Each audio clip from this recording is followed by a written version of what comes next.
For the Philadelphia Eagles, the 1975 NFL season began with high hopes that they would be in the thick of the race for the championship of the tough NFC East. But in the season's opening game in Veterans Stadium, the arch-rival New York Giants had other ideas for the optimistic Eagles.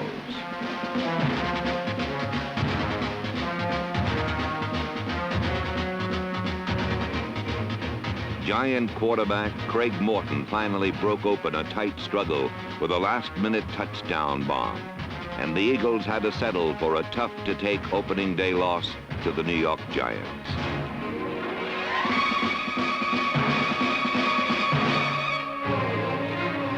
The Eagles-Giants rematch in New York was also won in the final minute, this time with a field goal by Horst Muhlmann, and the Eagles had won a hard-earned split of the season series.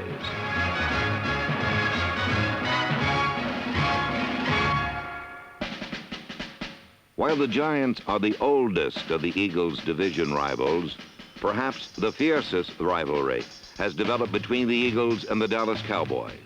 In 1975's first meeting between the two, Roman Gabriel passed for 2 touchdowns to Harold Carmichael, and the Eagles led for almost the entire game.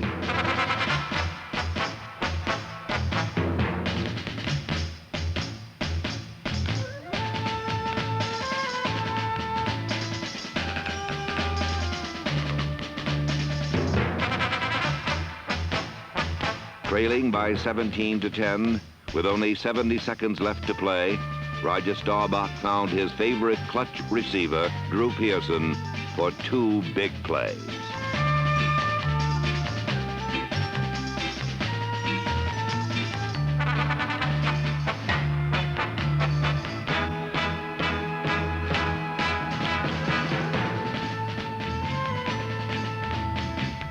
With just 3 seconds left, Tony Frisch punched through a 42-yard field goal, and it was the Super Bowl-bound Cowboys who got to celebrate, while the Eagles could only suffer in silence.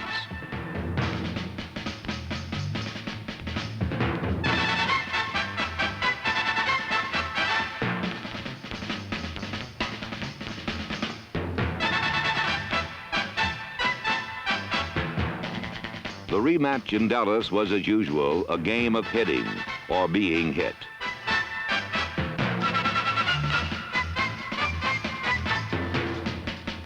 Unfortunately for Roman Gabriel and the Eagles, the Dallas Playoff Express was now in high gear, and the Cowboys swept the season series in 2 characteristically hard-nosed battles.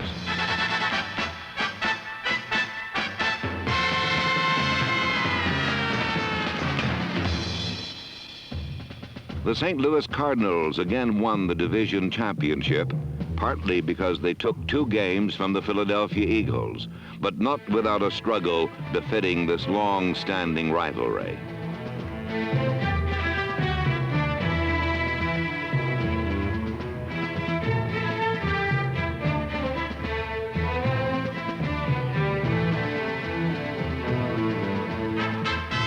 In St. Louis, Jim Hart's big play offense came up with just enough big plays to sneak past the Eagles.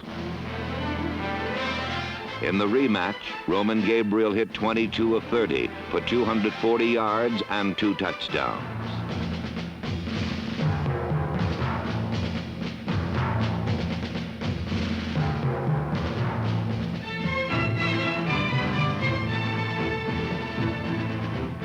The Eagles led by 16 points in the 3rd quarter, but the never-say-die Cardinals just wouldn't die.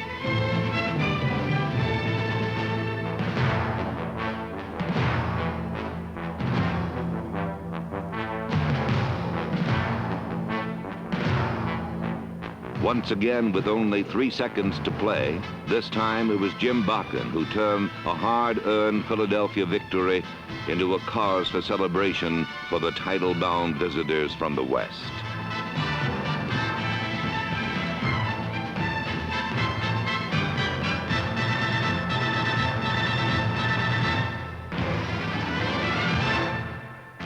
George Allen's Washington Redskins are the other team to beat in the NFC East.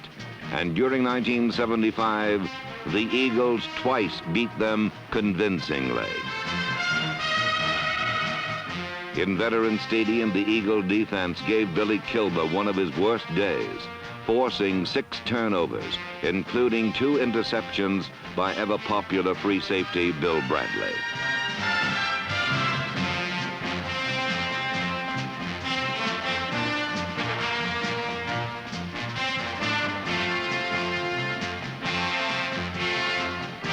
Eagle fans witnessed an all-out domination of the Redskins, both defensively and offensively.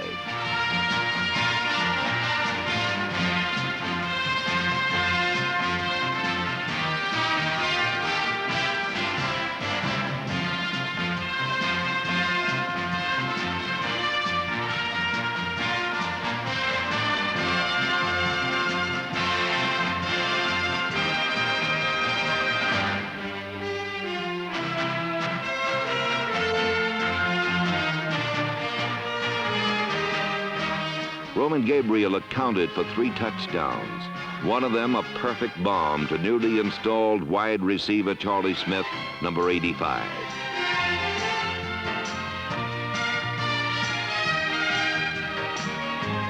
The Eagles outgained the Redskins by more than 200 yards and outscored them 26-10. But even this super effort was overshadowed in the season's closing game in Washington.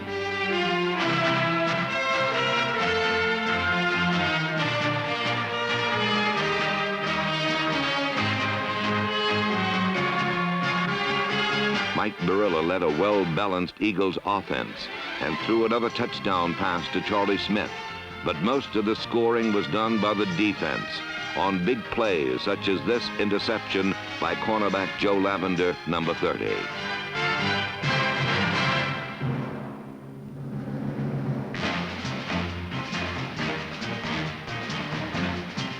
The game's biggest play was also the season's final touchdown, an interception return by linebacker Frank LeMaster, number 55.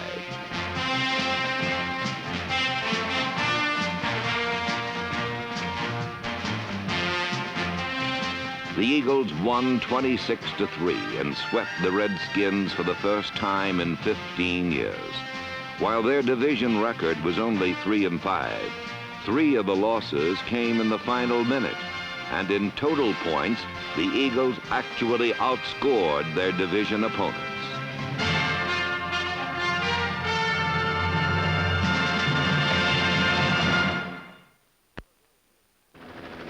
Philadelphia fans are all at once the most demanding, the most knowledgeable, and the most appreciative of all professional sport fans.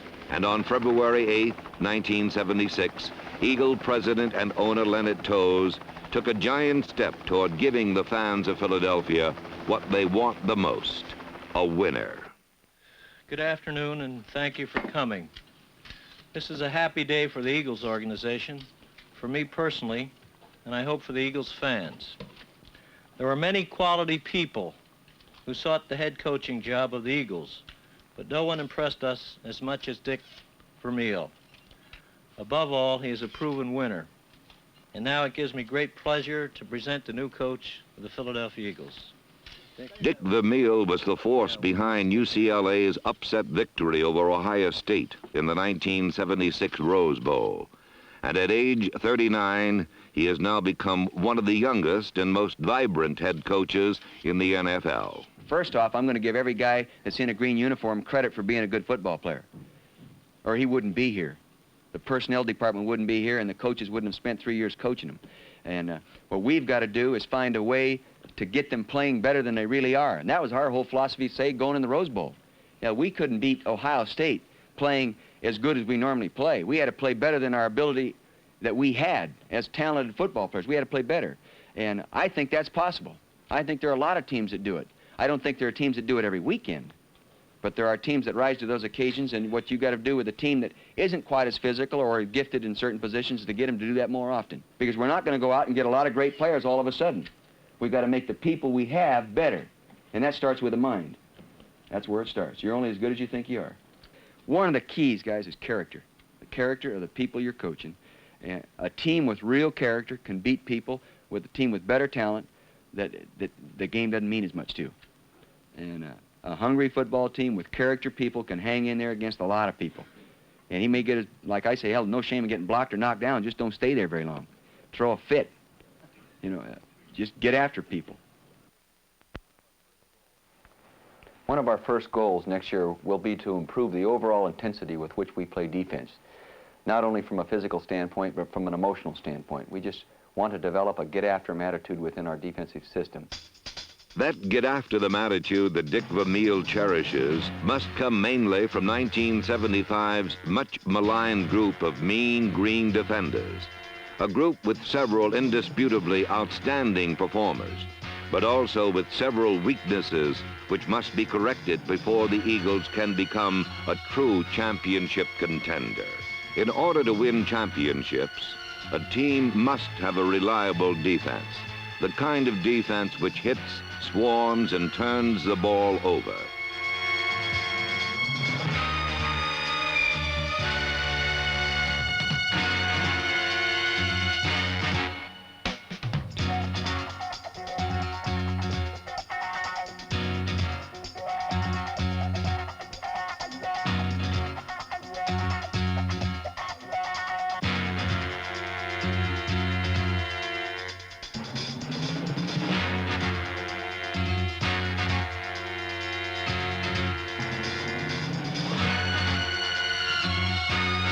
By the end of the season, the defensive line was a patchwork of familiar and unfamiliar names, like Bill Dunston, Roosevelt Manning, Blende Gay, Don Ratliff, Rich Glover, and the third-year defensive end from Tennessee State, Will Wynn, number 71.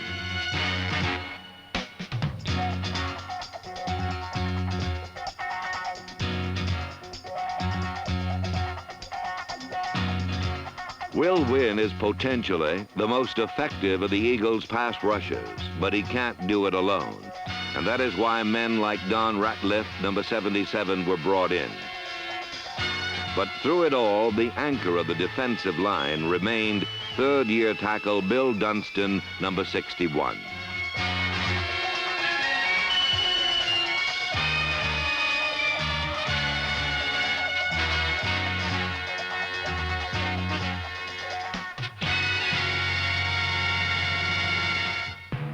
Among the Eagle linebackers, while others get most of the publicity, one of the league's most underrated players is John Bunting, number 95.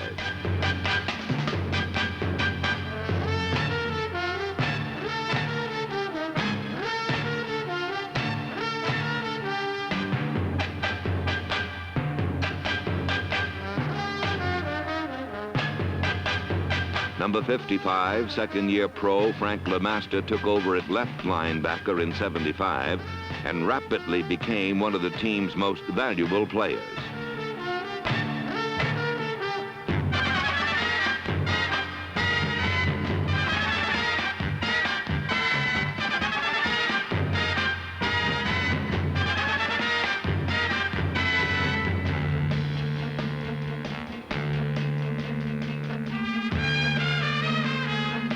This innocent-looking chap is, of course, defensive co-captain Bill Berge, one of the game's most respected middle linebackers.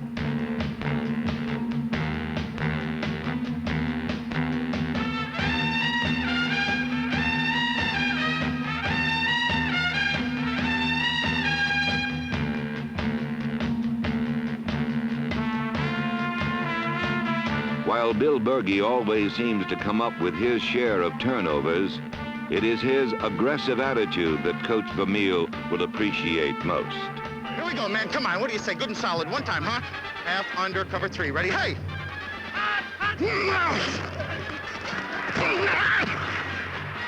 Bill Berge is the kind of hitter who inspires others to hit, and this carries over to the Eagles secondary, which contains some of the NFL's toughest hitters, men like strong safety Randy Logan, number 41.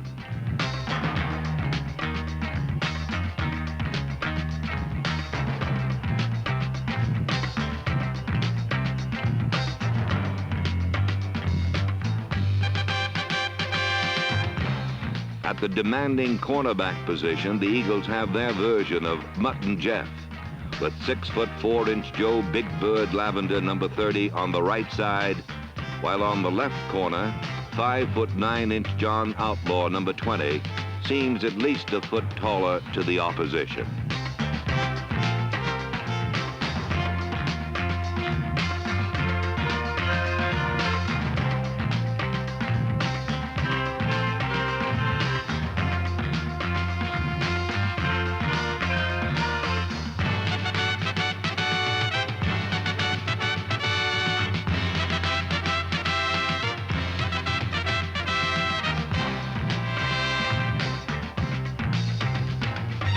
The Eagle defense came up with 26 interceptions in 1975 and ranked second in the NFC in that category. John Outlaw had 5, and second-year Eagle number 24, Artemus Parker, had 4 more, while filling in for injured Bill Bradley at free safety.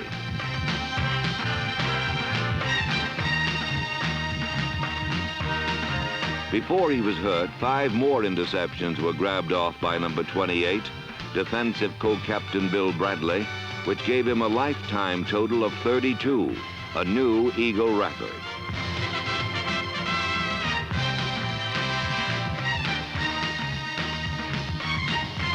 With spirited captains like Bill Bradley and Bill Berge, the Eagles have the rare and necessary leadership around which to build a get-after-them defense.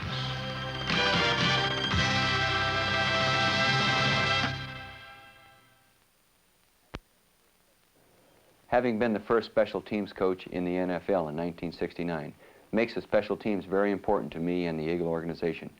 We hope very much that our special teams will set the tempo for the overall play of our football team in 1976. Our special teams will be intense and enthusiastic, and I really believe that we can win 2 football games through just great execution of the special teams. Not many monuments are built for special teams players. Horst Muhlmann connected on 20 of 29 field goal attempts in 1975, but he remains an unknown soldier, along with punter Spike Jones, who averaged more than 40 yards per kick.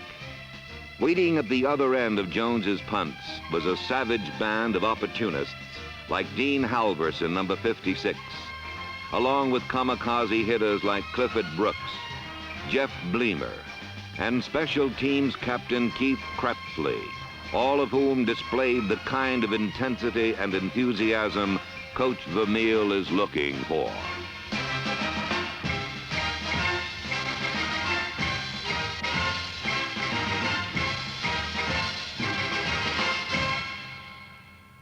Offensively, we will strive very hard to improve our overall running attack.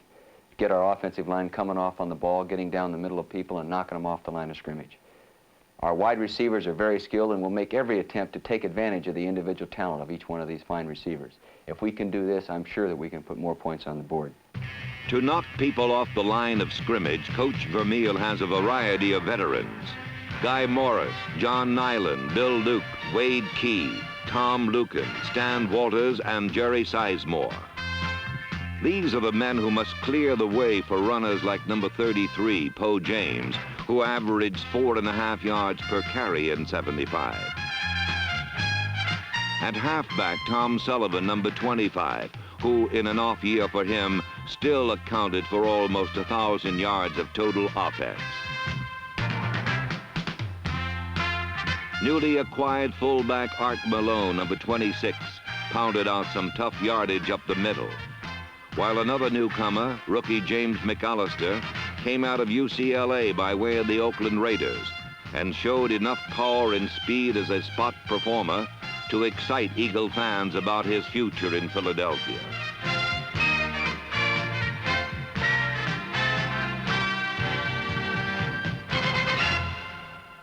Roman Gabriel and the Eagles' passing game did not have one of their best seasons in 75, but there were some bright spots, such as the 3rd consecutive All-Pro season for tight end Charle Young, number 86.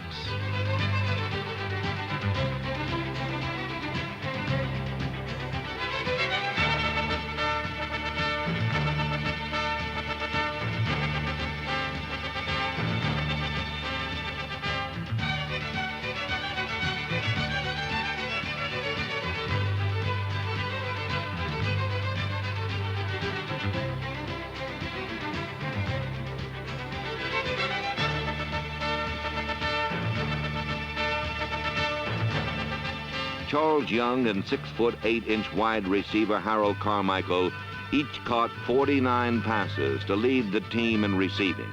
But for number 17, it was by far his roughest season since becoming a regular in 1973.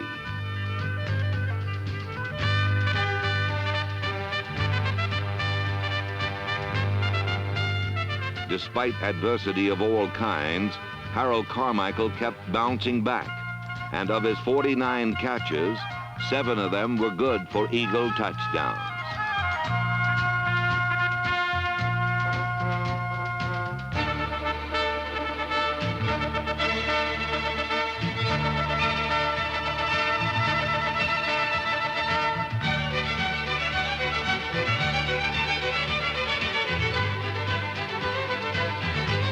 The towering form of 5-year veteran Harold Carmichael has to be a comforting thought for Dick Vermeil as he makes his plans for the future of the Eagle offense. A smaller player, but one who could also play a big part in the future of the Eagle offense, is wide receiver Charlie Smith, number 85. Smith came off the bench in '75 to catch 37 passes, 6 of them for touchdowns.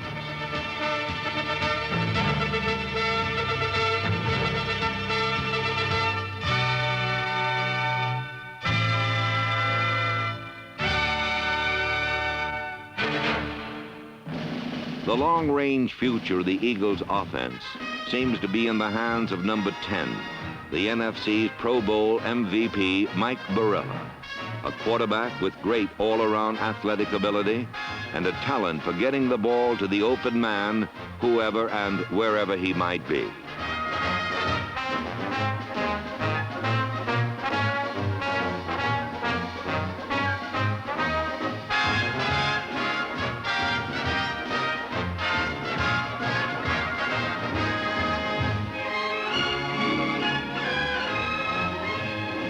Mike Barilla had his best day against San Francisco as he completed 23 passes to a variety of different receivers and led the Eagles to a resounding 27-17 victory over the 49ers.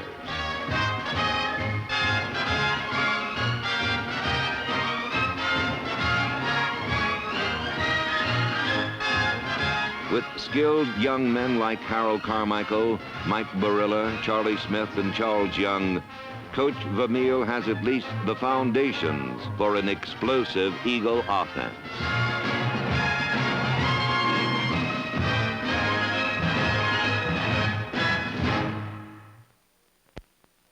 I know everybody usually starts their first season by saying it is going to be their building year. We'd like to think that this is going to be a fighting year for the Eagles and that we're going to be competitive, and on any given Sunday we can win that football game. I hope very much that you people as fans will enjoy watching us play and be able to recognize an improved Eagle football team.